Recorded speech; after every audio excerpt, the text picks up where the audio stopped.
my name is Barbs. Today we're going to go over half moon. If Warrior 3 is the love child of Warrior 1 and Warrior 2, then I feel like half moon is the love child of Triangle and one of the warriors. I feel like one of them had an affair to get us half moon. The priorities include 1. Hamstring lengthening strength, especially for the bottom leg, to help with the balance. 2. Your hips are stacked. So there's external rotation going on as opposed to Warrior 3 where your hips are squared to the floor.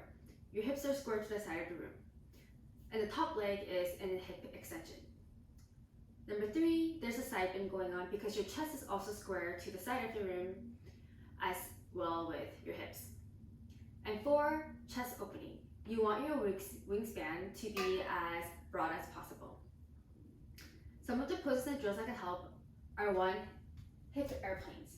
So if you don't necessarily have the glute strength to stack your hips, or you need to build a muscle memory to do so, you can just go to a wall, a corner, a door frame, it doesn't really matter, and try to have your butt or your side hip not necessarily touching the side wall, or not necessarily touching the wall, but close to it.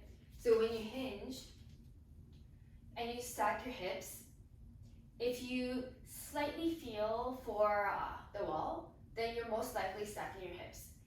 And then you can go like a little bit further from the wall and then try to work stacking and closing to build the strength to do so. You can literally do this anywhere, even if you don't have a wall. You can honestly do it on a chair or near a chair. You can also probably open your car door if you have a car and do it against a car door. Your imagination is the limit, I guess.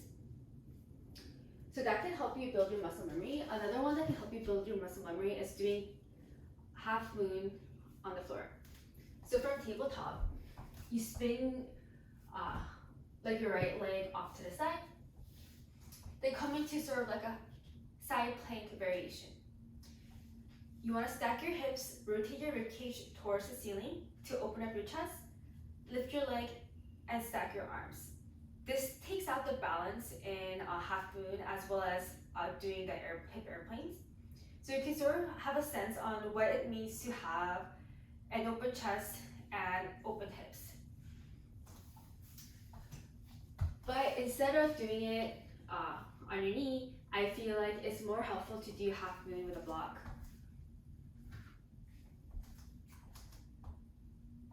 Put a yoga block at the lowest height, about a foot in front of your foot.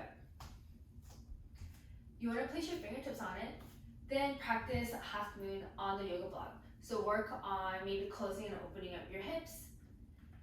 And then when you inhale, reach your crown of your head towards the front and open up your chest to the side. If you don't have the flexibility to get your fingertips on the floor, this is a good way to use a prop with the intention of getting rid of it. Because if you're too tight, what you end up most likely doing is rounding or closing off your hips. So you're sort of defeating the purpose of the pose. And sometimes it might be easier to get into a pose if you already sort of train your body on what it's supposed to feel like at the full expression. So even if using a prop might seem inconvenient at times, there's certain poses like half moon where if your body feels what it's supposed to feel like, then you can, even if you might not necessarily have like the perfect alignment without using a prop, it can help you get closer and closer and get you faster to the actual pose compared to not doing it the proper alignment and rounding and things like that. In order to get to, and you can also, just like with Warrior 3, you can do Warrior 1 and Warrior 2 to help you get the necessary components to come into half moon and triangle. In order to get into half moon, in front of your standing leg, place your fingertips about a foot in front. Your thumb is in line with your pinky toe.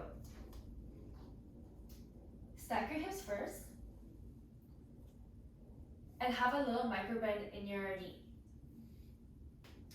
Then, like you do with the prop, inhale, reach your crown of your head towards the front. Exhale, open up to the side. You want to stack your arms by using the rotation of your rib cage rather than yanking your top arm towards the back. Because you can still have a rounded chest, but if you pull your top arm to the back, it might give you the illusion that you're stacking them, but you're actually not. Your back leg should be about hip height or maybe even a little bit higher. There should be, most of your weight should be on your standing foot, not your fingertips. Your fingertips are just gently placed there to help with the balance, but it's not necessarily taking the weight of the pose.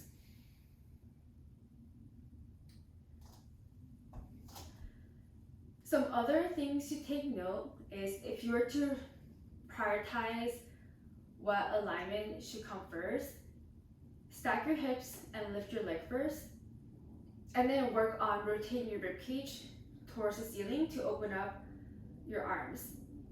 Then the last priority out of the three would be straighten your bottom leg at the end.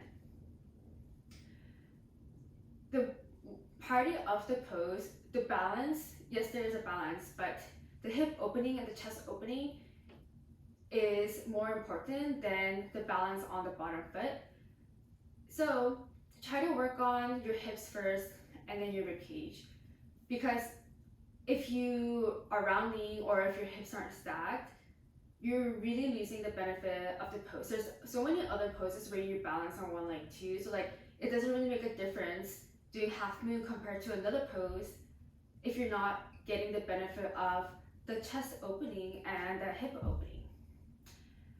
So again, the priorities are hamstring length and strength for balancing. 2 is hip external rotation, so you can stack them. And 3 is chest opening and the side bend. The rotation of the side bend is what helps you stack your arms as well.